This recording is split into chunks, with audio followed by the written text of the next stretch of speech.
Can I do the rehab work myself without a general contractor? So it's really important to understand that most municipalities, if not all of them, require you to have a general contractor's license to do work on the property.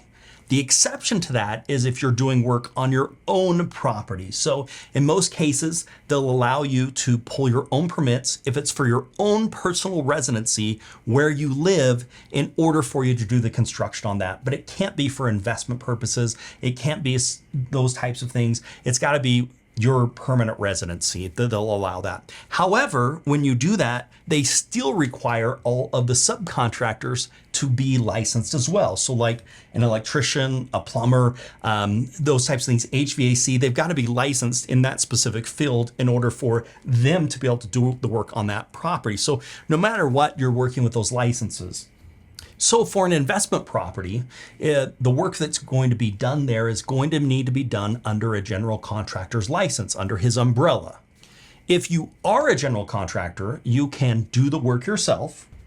If you're not a general contractor, you can do the work under a general contractor's license umbrella as long as they're overseeing the project and they're good with the workmanship and the things that you're doing. So specifically those smaller things you might be able to do to get some sweat equity or save some money, as long as a general contractor is signing off on that, then that would be acceptable. But the quality of workmanship is going to have to be there. Now, to receive funding, we have to get what's called a fair market price for the work that's planned on being done to the property. So that price includes what it would cost our investor if they had to go hire someone else to do the work. If you got hit by a bus, heaven forbid, what would it cost for them to go and get that work done? So you might be able to get good deals, you might be able to get good prices, whatever the case is, but it needs to be what would our investors have to pay to get that work done to the level of satisfaction that we're agreeing to the standard of workmanship that needs to be done.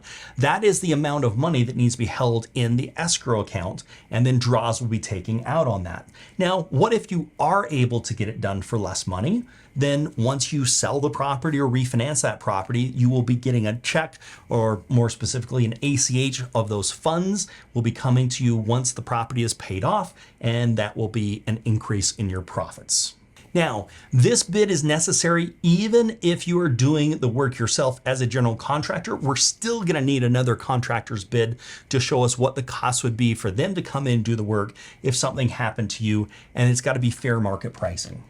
So for any work that requires permits, it's going to have a permit pulled. It's got to be through a licensed contractor, yourself, or working under somebody who can legally pull the permits for that specific sub item that needs to be done. Keep in mind, you've got a general contractor pulling a general permit, but then you've got the plumbers, the electricians, the HVAC, and others that are pulling those specific permits for those things that they're doing for the specific trades.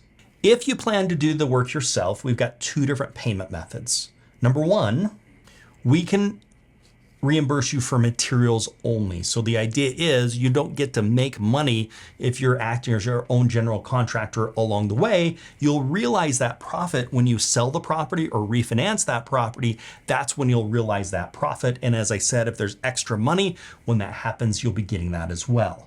Second way is we can pay the licensed contractor according to the bid, and they pay you on the arrangements that you've made. So if you're not a licensed contractor, but you're working with a licensed contractor, because you're always going to need that, and you're doing some work, we can pay the licensed contractor, and then the licensed contractor can pay you, or we can just reimburse you for materials that you actually have documented receipts on.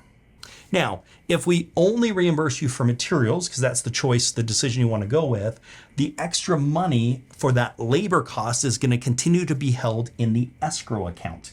And again, you'll receive those when you pay off the property, and that'll just be additional profit to you.